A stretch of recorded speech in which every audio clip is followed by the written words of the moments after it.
Millions of travelers are getting stopped at airport security checkpoints in 2026, not because of weapons, not because of liquids, because of their medications. Prescription bottles, insulin pens, even common over-the-counter pills are triggering TSA flags that delay flights, cause missed connections, and, in some cases, result in confiscation of drugs people genuinely need to survive. TSA processed over 900 million passengers in 2025. Medication-related stops increased by 23% compared to the previous year, driven largely by updated screening protocols, new X-ray imaging technology that flags dense liquids and powders more aggressively, and increased coordination between TSA and DEA at major hubs. Here are the 5 medications that are getting travelers stopped and confiscated in 2026, and exactly what you need to do to keep them. Number 5. Liquid prescription medications. Over 3.4 ounces. The 3-1-1 rule is one of the most misunderstood policies in air travel. Most travelers know liquids over 3.4 ounces get flagged. What most don't know is that medically necessary liquids are officially exempt, but the exemption doesn't apply automatically. You have to declare them. The problem is the word declare.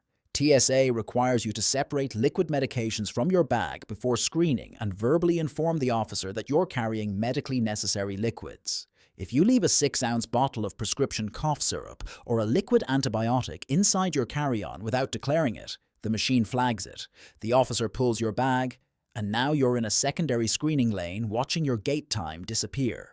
What's getting confiscated most frequently in this category? Liquid oral medications, prescription mouthwashes containing controlled compounds, and liquid nutritional supplements that are medically prescribed. What you need to do: remove all liquid medications from your bag before it goes through the X-ray belt. Place them in a separate bin. Tell the officer before scanning begins. If you have a letter from your prescribing physician, even a simple printed note on letterhead confirming the medication is prescribed and necessary, carry it. TSA officers are not required to accept verbal confirmation alone if the substance triggers a secondary inspection, and a physician's letter cuts that process significantly shorter.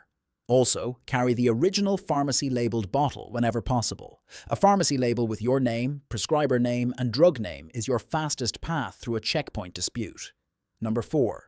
GLP-1 injectable medications. Ozempic, Wegovy, Mounjaro. This is the newest and fastest-growing category of medication stops in 2026, and it's catching people completely off guard. GLP-1 receptor agonists, semaglutide, tirzepatide, liraglutide, have exploded in prescription volume. Over 15 million Americans are now on some form of GLP-1 medication. These drugs come in injectable pen form, which means they're traveling in carry-on bags by the millions every single day. And TSA checkpoints are not handling the volume smoothly. The issue is threefold. First, injectable pens contain liquid. The cartridges inside trigger liquid screening rules, even though the medication itself is solid in many formulations. Second, the needles attached to or stored with these pens require separate declaration under sharp object policies. Third, because these medications require refrigeration, many travelers carry them in insulated pouches with ice packs. And ice packs in gel or liquid form fall under liquid screening rules as well. At major hubs like LAX, JFK, and O'Hare, reports of GLP-1 pen confiscations and delays spiked dramatically in late 2025. Some travelers lost hundreds of dollars worth of medication because they didn't know how to properly pack and declare it. What you need to do: carry the original manufacturer packaging with the pharmacy label intact. Declare the pens, needles, and any cooling accessories verbally before screening. Ice packs are allowed if they are frozen solid at the time of screening. Partially melted gel packs will be treated as liquids and subject to the 3.4-ounce rule. If your ice pack is slushy, expect it to be confiscated. Carry a letter from your doctor specifying that the injectable medication is medically necessary, the dosage, and the frequency of administration. This letter doesn't need to be elaborate. One paragraph on physician letterhead is enough. It won't guarantee zero friction at every checkpoint, but it dramatically reduces the chance of extended secondary screening or outright confiscation. Store needles in a sharp, safe container if possible, or at minimum in the original sealed packaging. Loose needles in a bag create immediate red flags. Number 3. Schedule 2 and 3 controlled substances: Adderall, oxycodone, Xanax. This is where the legal stakes get real. Medications in DEA, Schedule 2 and 3 categories, including amphetamine salts like Adderall, opioids like oxycodone and hydrocodone, and benzodiazepines like Xanax and Valium, are legal to carry on a plane with a valid prescription. But they are also the category where TSA, DEA coordination is most active and where travelers face the most serious consequences when documentation is incomplete. In 2025, TSA flagged over 140,000 instances of potential controlled substance irregularities at checkpoints. A meaningful percentage of those were legitimate prescription holders who simply didn't have their documentation in order. The most common mistake is pill transfers. If you moved your Adderall from the original prescription bottle into a weekly pill organizer, which millions of travelers do for convenience, you have now created a serious problem. Loose controlled substance pills with no pharmacy label, no prescription bottle, and no documentation are legally ambiguous, and TSA officers in several states are required by state law to involve law enforcement when Schedule 2 substances are found without original packaging. Carrying 90 pills of oxycodone in an unmarked container can result in your entire bag being held, local law enforcement being called, and your flight departing without you, even if you're completely legal and have a valid prescription. What you need to do: always carry controlled substances in the original prescription bottle with the pharmacy label. If you need a pill organizer, bring the original bottle alongside it. Carry a copy of the actual prescription, not just the bottle label, but a printed prescription or pharmacy printout showing the drug, dosage, prescribing physician, and your name. Know your destination state's laws before you fly. Some states have regulations about quantity limits for controlled substances being transported across their borders, even when you're only passing through an airport in that state. Carrying a 90-day supply of a Schedule 2 drug through certain states can create complications that go beyond TSA. For international travel, this category requires even deeper research. Many countries criminalize possession of substances that are legal prescriptions in the US, regardless of documentation. Number 2. Insulin and diabetic supplies. Insulin should be the most straightforward medication to travel with. It's one of the most commonly prescribed drugs in the world. TSA explicitly lists it as exempt from the 3.1-1 rule, and yet insulin-related checkpoint incidents are among the most frequently reported medication stops in 2026. The confusion comes from the ecosystem around insulin, not just the drug itself. Insulin pens and vials, syringes and pen needles, lancets and lancing devices, blood glucose meters, continuous glucose monitors like Dexcom and Libre sensors, insulin pumps, glucagon emergency kits, cooling cases. Each of these items has its own screening consideration, and travelers who don't know the rules for every component get stopped. Insulin pumps and CGM sensors are particularly problematic in 2026 because new full-body imaging technology at checkpoints can interfere with some devices, and manufacturers of certain pumps and CGM systems explicitly advise against sending their devices through X-ray or millimeter wave scanners. Travelers with these devices are entitled to request a manual pat-down instead of scanner screening, but many don't know this, walk through the scanner, and then face either a device malfunction or a secondary screening that could have been avoided. Liquid insulin in quantities greater than 3.4 ounces is allowed but must be declared. Glucagon kits, which often contain liquid components, must also be declared. Spare pump reservoirs, tubing, and infusion sets trigger questions if they're unfamiliar to a screening officer. What you need to do: before you reach the checkpoint, have everything organized and ready to declare. Separate all diabetic supplies into a clear bag or dedicated pouch. Verbally notify the TSA officer that you are carrying insulin and related medical supplies before your bags go through. If you wear a pump or CGM, notify the officer before entering any scanning equipment and request a pat-down if your device manufacturer recommends avoiding scanners. Carry a physician letter and pharmacy documentation. Bring more supplies than you need. Double what you think you'll use for the trip. Checked luggage can be lost. Insulin and cargo hold temperatures can be compromised. Your carry-on supply is your safety net. Number 1. Medical cannabis and CBD products. This is the most confiscated medication category at TSA checkpoints in 2026, and it will continue to be. Because the legal landscape creates a trap that millions of travelers walk into every single year. Here's the trap.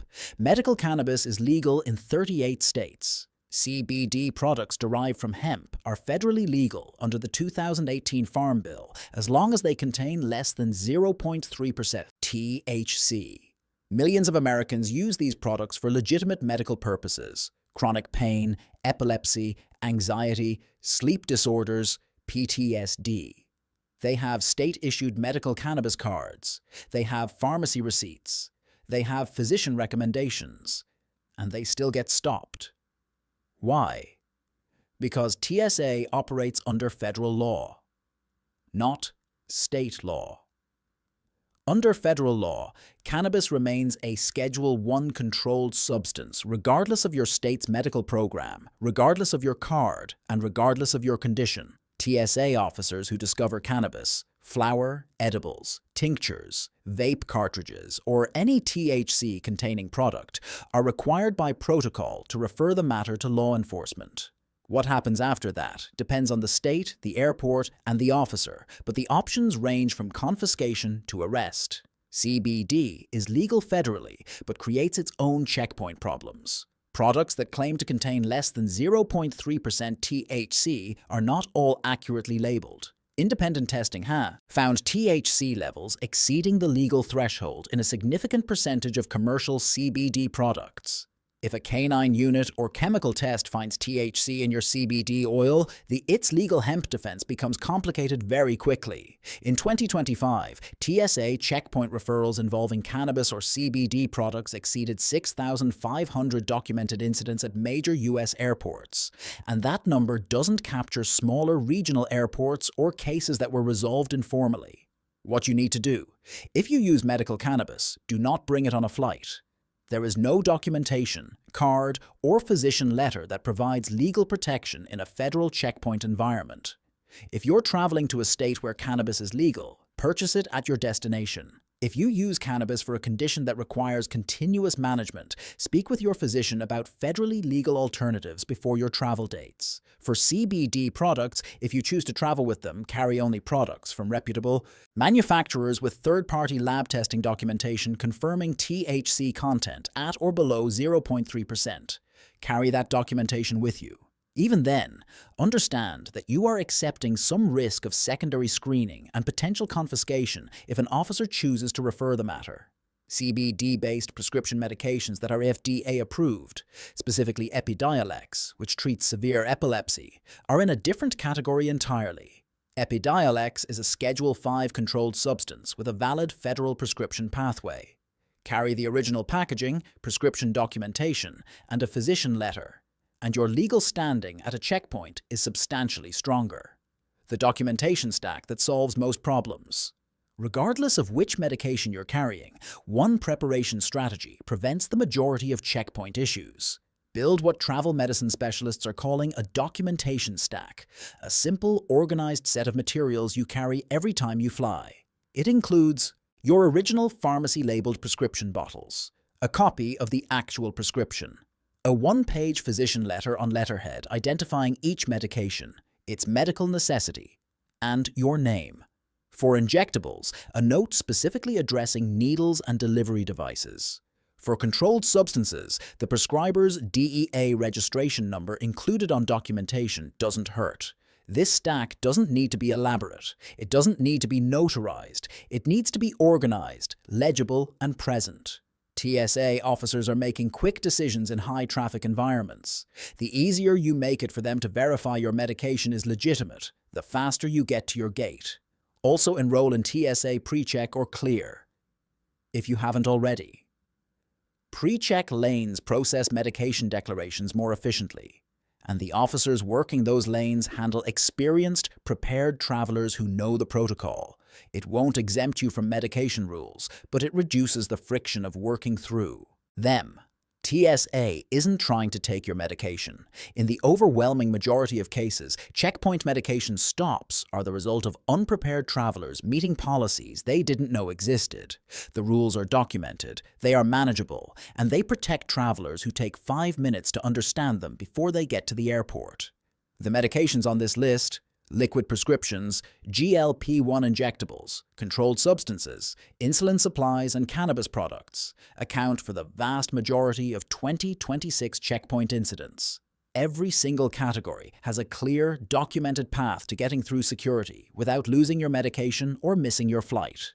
Know the rules before you pack. Declare before you scan. Carry your documentation. And if you found this useful, share it with someone who travels with medication, because the person who needs this information most is usually the one who doesn't know it exists yet. Hit like, subscribe for more practical travel content, and drop a comment telling us which medication category surprised you most. We read everyone.